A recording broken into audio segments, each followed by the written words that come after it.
안녕하셨습니까? 주말 뉴스입니다.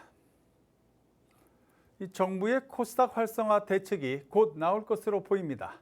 이 코스닥 시장 관계자들이 뭔가 안을 만들고 있는 듯한데요.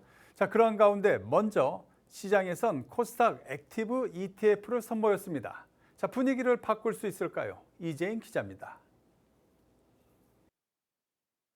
코스피가 9천선 기대감을 키우는 동안 코스닥은 여전히 천선 안팎에 머물러 있습니다. 반면 ETF 시장은 빠르게 성장하고 있습니다.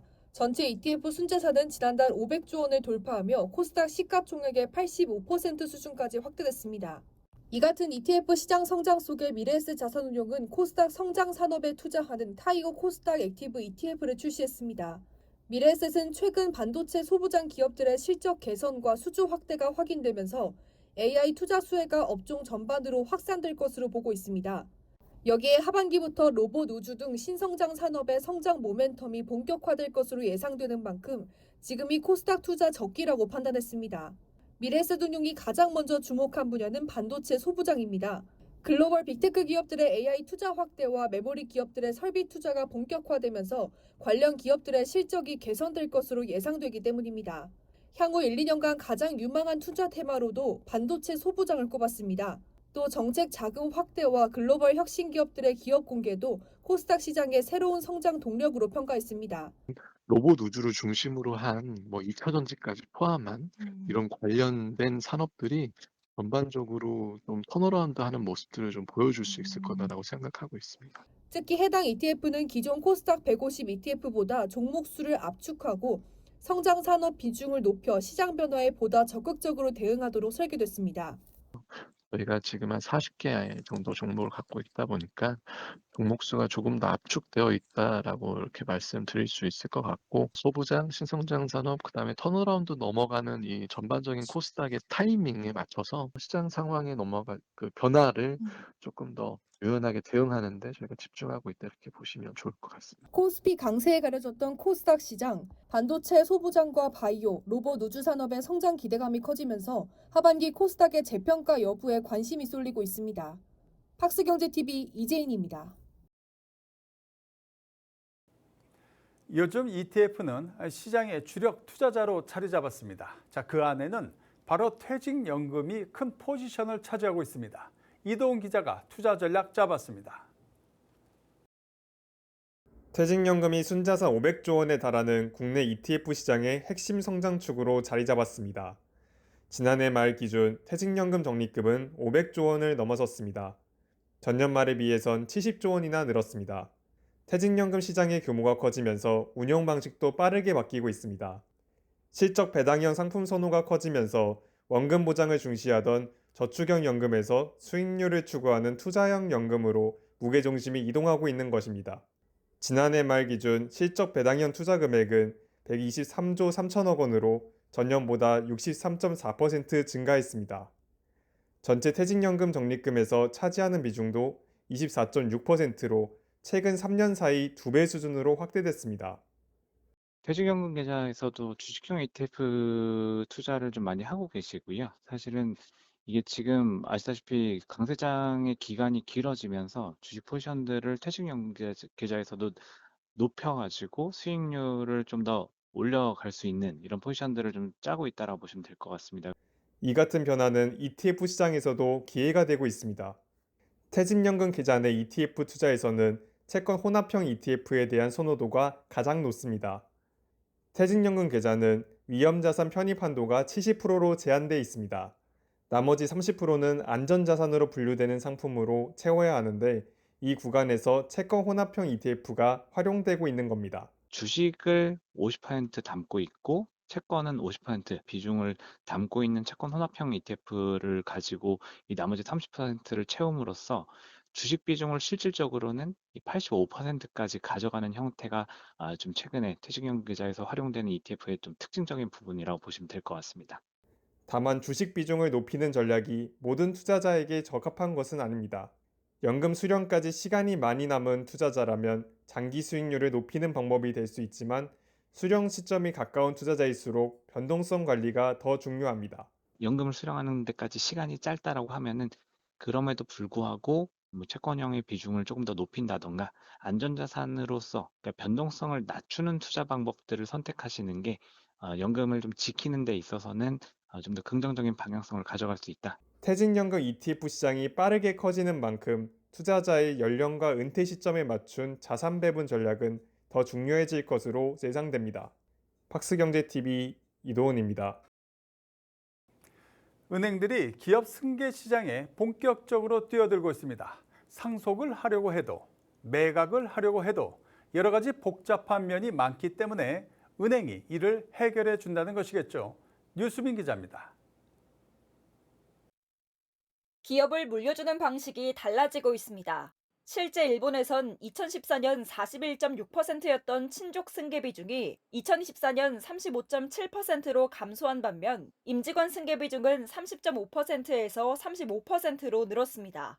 자녀에게 회사를 물려주던 시대에서 직원과 경영진 M&A를 통한 승계 시대로 이동하고 있습니다. 국내 역시 후계자 부재 기업이 늘면서 비슷한 변화가 나타나고 있습니다. 그러니까 우리도 마찬가지라고 생각하는 게 결국 사장님들 베이비 부모분들께서 결국은 언젠가는 은퇴를 하셔야 되는데 은퇴를 하시게 되면 자녀가 승계하거나 그렇지 않으면 제3자가 승계할 수밖에 없는 거고 아니면 폐업을 해야 되거든요. 기업 승계는 지분 구조와 세무 법률 리스크가 복잡하게 얽혀 있어 기업 혼자 해결하기 어렵습니다. 이 때문에 맞춤형 대안 설계부터 자금 조달까지 한 번에 묶어 지원하는 종합 컨설팅 수요가 커지고 있는 겁니다. 은행권이 기업 승계 지원에 나선 배경입니다. 우리은행은 올해 은행권 최초로 기업 승계 지원센터를 신설했습니다. 정진원 우리은행장은 기업 승계를 고용과 기술력, 공급망을 지키기 위한 생산적 금융의 영역으로 보고 향후 5년간 3조 원 이상 지원에 나서겠다고 밝혔습니다. 현재까지 554개 기업과 업무 협약을 맺었고 이 가운데 102개 기업에는 승계 전략 수립부터 자금 지원, 사후 경영 안정화까지 종합 컨설팅을 제공했습니다. 임직원, 그다음에 경영진의 승계까지도 저희가 스터디하고 있어서 이게 은행의 새로운 사업 영역이 될 수 있도록. 하나은행 역시 기업 승계 컨설팅과 M&A 자문 서비스를 운영하며 관련 수요에 대응하고 있습니다.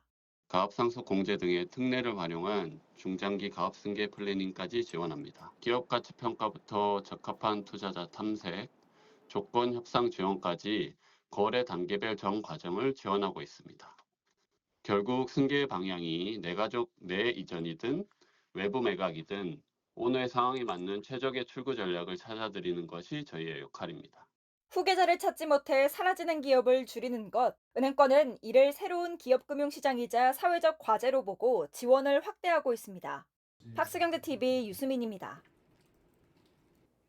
정부가 방산 수출 확대와 첨단 방위산업 육성을 위해 범부처 협력에 나섰습니다.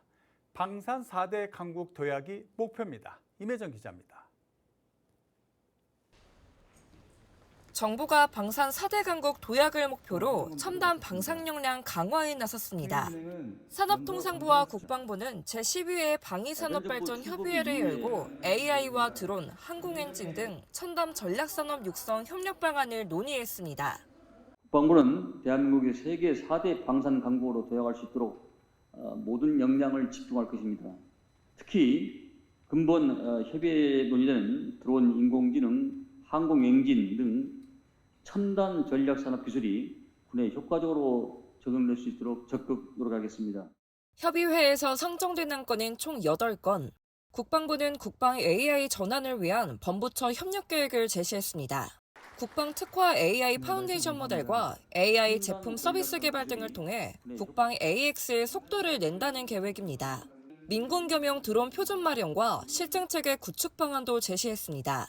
산업부는 민군 협력체계 가동과 첨단 기술 방산 연계를 통한 민군 기술 협력 생태계 구축 방안을 제시했습니다. 방산 수출 진흥 방안도 논의됐습니다. 국방부는 올해 안에 민간 주도 방산 전시회 지원 방안 가이드라인을 작성할 계획입니다. 산업부는 방산 수출 민간 산업 협력 TF 신설 계획을 발표했습니다.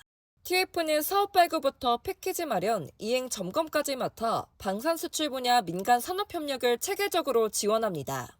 그래서 산업부의 맥스는 매니팩처링 AX인 동시에 국방부의 맥스, 밀리터리 AX도 함께 해야 된다고 생각합니다. 민간의 첨단 무인 기술을 국방에서 접목하고 민간도 군이 보유한 인프라를 통해 실증을 할 수 있다면 그야말로 서로 윈윈할 수 있다고 생각하고 있습니다. 핵심 소재 부품 국산화와 인력 양성, 클러스터 조성의 중요성이 커지는 가운데 정부는 민관군 원팀 협력을 통해 K방산 경쟁력 제고에 나선다는 계획입니다. 팍스경제TV 임혜정입니다. 자동화와 AI 기술이 제조 현장으로 빠르게 확산되고 있습니다. 바로 스마트 팩토리입니다. 신성 ENG를 통해서 한번 살펴보겠습니다. 김소희 기자가 현장 취재했습니다. 신성 ENG 용인 공장의 반도체 클린룸 핵심 설비인 FFU 생산 라인입니다. 작업자 대신 협동 로봇이 부품을 조립하고 자율주행 로봇 AMR은 100kg에서 700kg의 무거운 자재를 옮깁니다. 과거 사람이 직접 수행하던 반복 작업과 중량물 운반을 자동화한 겁니다.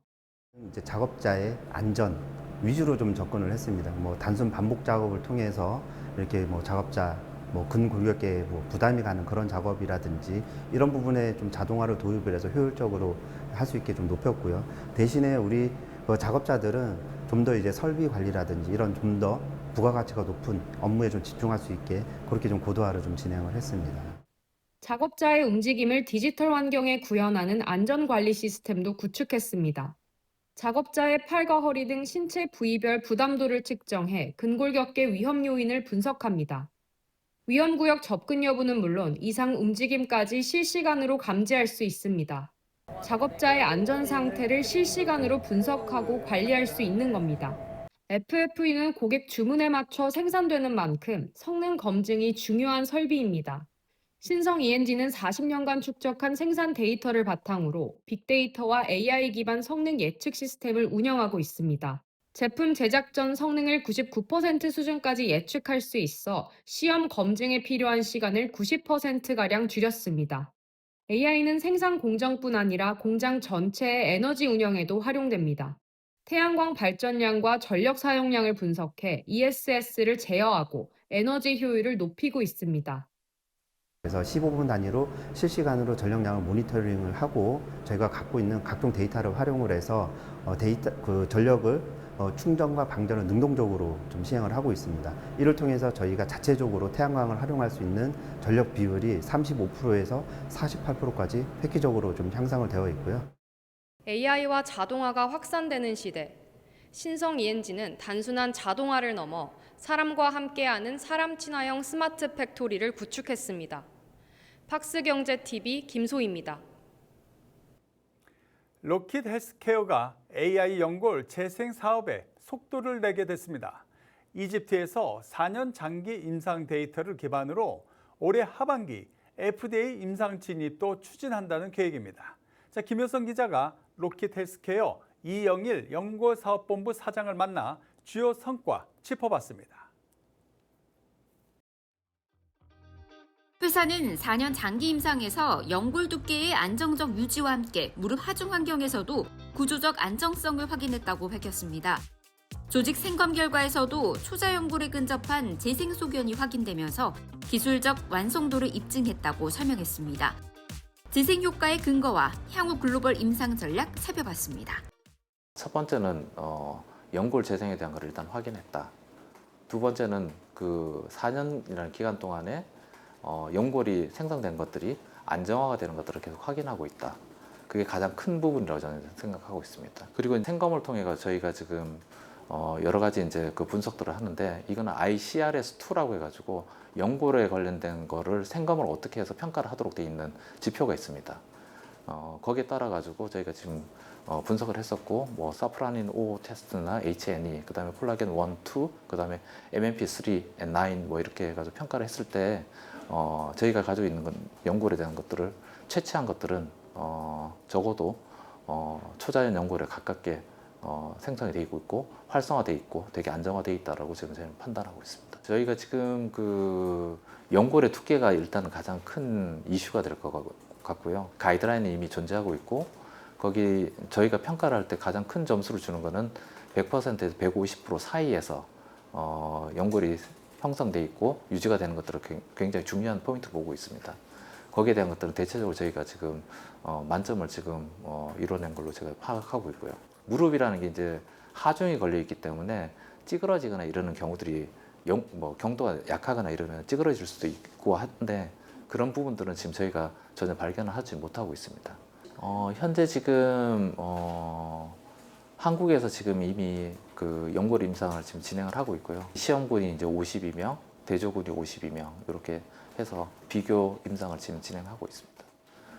그리고 거기를 통해 가지고 저희 이제 그 유효성에 관련된 것들, 안전성에 관련된 것들을 같이 평가하는 작업들을 지금 진행하고 있고 현재 공정은 한 30% 정도 진행되고 있다고 이해를 하시면 될 것 같습니다. 지금 저희가 그 연골 임상 그 4년째 이집트 임상에 대한 것들을 근거로 해가지고 어느 정도 이제 화이트 페이퍼라는 걸 좀 만들었고요. 그 다음에 CSR을 최종적으로 지금 파이널라이즈하는 작업들을 진행하고 있습니다. 그 데이터를 근거로 해가지고 미국의 정식적인 레귤러터리 트랙을 갖다가 지금 밟기 위한 작업들을 하고 있고 이번 주 내지 다음 주 정도에 저희가 그 레귤러터리 컨설팅을 할 수 있는 컨설팅 펌과 계약을 진행하고 거기에 따라 가지고 저희가 가장 빠른 길을 찾아가는 작업들을 진행할 예정입니다. 선진국 쪽은 아직도 데이터가 더 많이 확보가 필요하니까 미국 FDA라든지 EU라든지 뭐 이런 쪽으로도 이제 같이 나갈 수 있을 것 같고 연골 중에서도 현재도 못 고치는 병들이 있는데 그런 부분으로 들어가면은 언매트 니드에 대해서 미국 FDA나 뭐 이런 쪽 다른 나라에서도 좀 환영을 받을 수 있지 않을까 이렇게 생각을 하고 있습니다. 중국 차들의 국내 진출이 심상치 않습니다. BYD가 먼저 들어와서 나쁘지 않은 평가를 받았는데 이번에는 고급 전기차 브랜드 지커가 들어옵니다. 김홍모 기자입니다. 서울 강남구 대치동에 문을 연 지커 브랜드 갤러리. 수입차 전 시장이 밀집한 강남권에 첫 거점을 마련한 건 한국 시장에서 지커가 어떤 이미지를 만들고 싶은지 보여주는 대목입니다. 지커는 지리그룹 산하 프리미엄 전기차 브랜드입니다. 국내에서는 아직 낯선 이름이지만 중국 내수 시장과 유럽 시장을 동시에 겨냥하며 전기차 전용 플랫폼과 고성능 배터리 기술을 앞세워 성장해 왔습니다. 지커 코리아가 국내 첫 모델로 준비 중인 차는 중형 전기 SUV 7X로 최근 환경부 자동차 배출가스, 소음 인증 시스템 등 국내 인증을 마치며 출시 준비가 막바지 단계에 들어갔습니다. 국내 전기차 시장에서 중국 브랜드의 존재감은 분명 커지고 있습니다. BYD 코리아는 지난해 4월 첫 고객 인도를 시작한 뒤 올해 3월 기준 누적 판매 1만 대를 넘어섰습니다. 수입차 시장에서 중국 전기차에 대한 심리적 진입 장벽이 낮아지고 있다는 뜻입니다. 하지만 지커가 겨냥하는 시장은 BYD와는 결이 다릅니다. BYD가 가격 경쟁력과 라인업 확대로 시장 기반을 넓혔다면 지커는 프리미엄 전기 SUV 시장에서 브랜드 가치를 인정받아야 합니다. 지코는 이제 대한민국 시장에 알려진 중국차와는 다른 럭셔리 테크놀로지 브랜드를 지향하는 브랜드입니다. 따라서 지코는 지코만의 타겟층과 나아가 브랜드 지향점을 보유하고 있습니다. 국내 전기차 시장의 회복세를 보인 만큼 지코 역시 건전하고 지속 가능한 성장을 통해 의미 있는 성과를 달성하는 것을 목표로 하고 있습니다. 국내 5천만 원대에서 7천만 원대 전기 SUV 시장은 이미 경쟁이 치열합니다. 테슬라 모델 Y를 비롯해 현대차 아이오닉 5, 기아 EV6, 폴스터와 볼보 등 국내외 브랜드가 포진해 있습니다. 이 가격대 소비자는 단순히 주행거리만 보지 않습니다. 차량 가격과 보조금, 충전 속도, 실내 고급감과 브랜드 이미지, 중고차 가치, 그리고 고장났을 때 어디서 수리할 수 있는지까지 함께 따집니다. 지커 코리아도 이 점을 의식한 모습입니다. 강남 대치동 브랜드 갤러리를 시작으로 국내 소비자 접점을 넓히며 판매 방식에 있어 프리미엄 수입차 문법을 택했습니다. 국내 4개 딜러사와 협업해 연내 전시장 14곳, 서비스 센터 11곳 구축을 목표로 하고 있습니다. 중국의 자동차의 수준, 제작 수준이 굉장히 높다는 부분들을 인식을 하면서 저가 모델은 이미 점유율이 다 석권을 하고 있고 중고급형으로 확대가 되고 있기 때문에 이번에 나오는 지커 7X 모델이 전체적인 이 중국차의 가능성을 알려주는 중고급형까지 알려주는 시작점이 되지 않을까 이렇게 예상을 할 수가 있습니다. 지커 코리아는 지난해 법인 설립 이후 1년여 만에 국내 시장 공략을 본격화하고 있습니다. 지난해 법인 설립 이후 1년여 만에 국내 시장 공략에 본격 나선 지커 코리아. 브랜드 갤러리 개관과 7X 인증으로 판매 준비는 구체화됐습니다. 지커 브랜드가 한국 시장에서 실제 구매 선택지에 오를 수 있을지 국내 소비자들의 반응이 잠옷 궁금합니다. 팍스 경제TV 김홍모입니다. 펄어비스 붉은 사막이 국산 콘솔 게임으로 최단기 500만 장의 판매를 달성하며 창사 이래 최대 분기 실적을 이끌었습니다. K게임이 콘솔의 본고장 서구 시장까지 뚫은 비결은 무엇일까요? 박주영 기자입니다. 출시 26일 만에 글로벌 500만 장, 국산 콘솔 게임 사상 가장 빠른 기록입니다. 증권가는 최종 판매량을 900만 장으로 올려잡았고 최대 1,100만 장까지 가능하다는 전망도 나옵니다. 특히 북미 유럽 매출 비중이 81%로 한국 게임이 콘솔의 본고장 서구권에서 통했다는 점에서 업계의 주목을 받고 있습니다. 붉은 사막의 북미와 유럽 시장에서의 성과는 오랜 기간 저희 글로벌 시장에서 쌓아온 경험의 결과로 보고 있고요. 펄어비스는 검은 사막을 통해서 북미 유럽에서 서비스 노하우와 브랜드 인지도를 계속해서 축적해 왔습니다.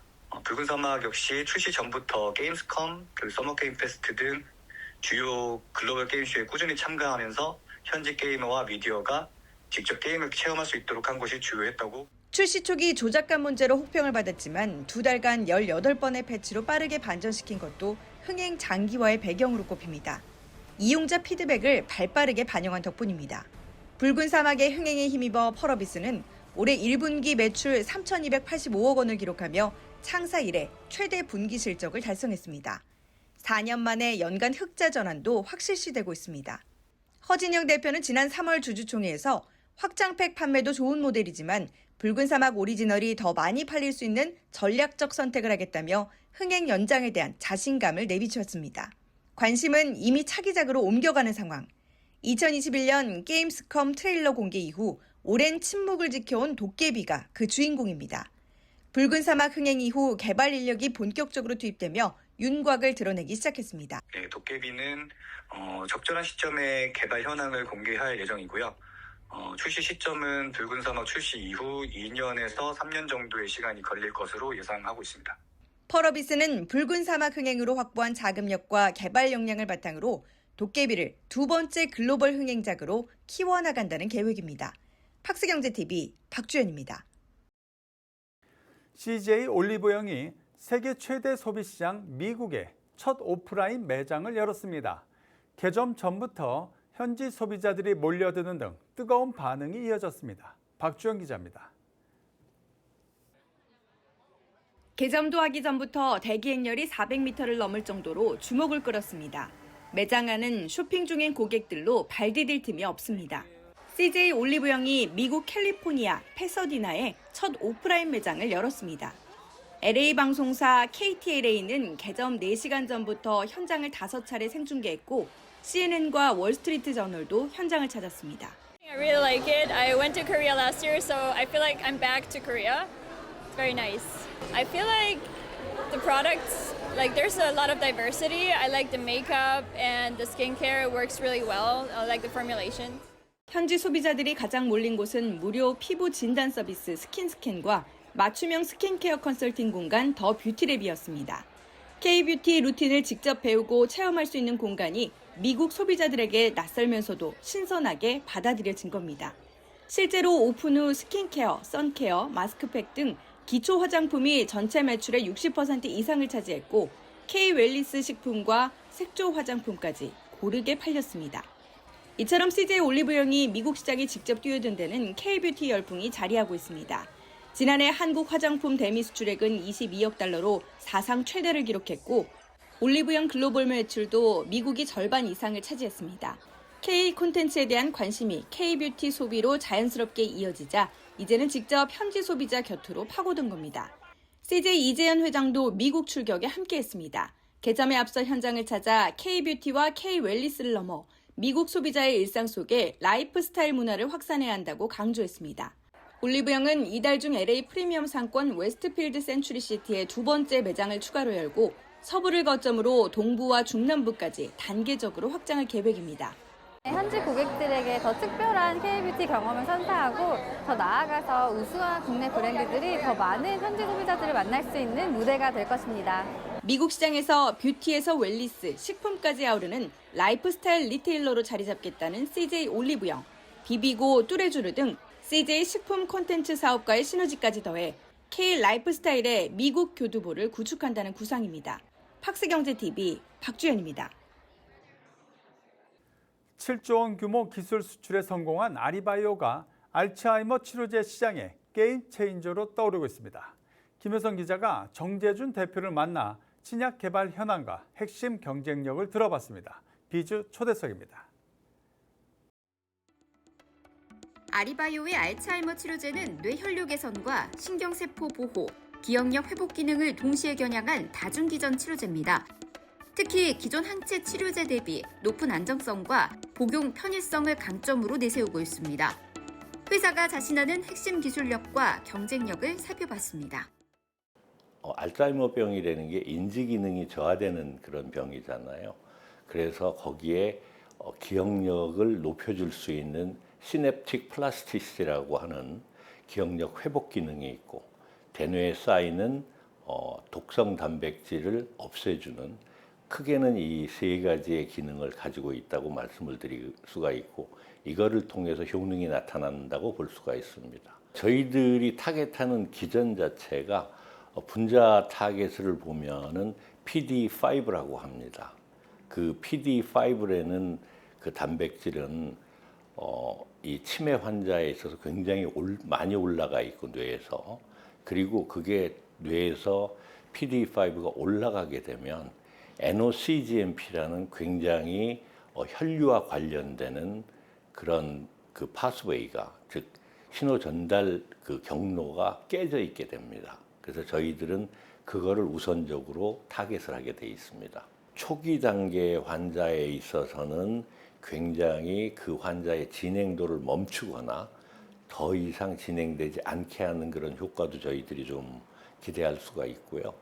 특히 저희들이 임상 이상 결과를 봤을 때 알츠하이머 초기 환자에 있어서 다른 약을 먹지 않는, 저희 약만 먹은 환자들은 오히려 알츠하이머가 치료되는 그런 가능성을 보여주는 결과를 저희들이 얻었습니다. 그 1001이 성공을 한 후에는 이거를 가지고 확장 프로그램들을 시작을 할 겁니다. AR1005라고 해서 다섯 번째 이제 파이프라인이 있는데, 이거는 루이소체 치매입니다. 그리고 현재 세브란스 병원에서 그 임상 2A를 진행하고 있고, 그 중간 결과가 올 여름에 나옵니다. 아마 탑라인이 나오고 나면 올 연말 내년 초에는 유니콘 상장이 아마 가능하지 않겠나. 특히 이제 포스넷 후신그룹에서 이미 이렇게 기술 이전을 했고, 그 다음에 차기 파이프라인들이 확보가 된 상황에 단독으로 갈 수도 있는 그런 생각은 하고 있고요. 제가 소룩스의 대표이사를 같이 맡고 있기 때문에 잘 아시다시피 차백신을 소룩스가 인수를 했습니다. 그러면 소룩스는 만일 저희들이 다르게 간다 그러면 소룩스가 지주회사 성격이 될 가능성이 높죠. 우선은 저희들이 여기까지 올 때 전 임직원들이 하나가 돼서 여기까지 온 게 가장 큰 힘이라고 생각을, 이 자리를 빌려서 그분들에게 감사의 말씀을 드리고, 또 한 분의 주인공은 저희들 주주분들이십니다.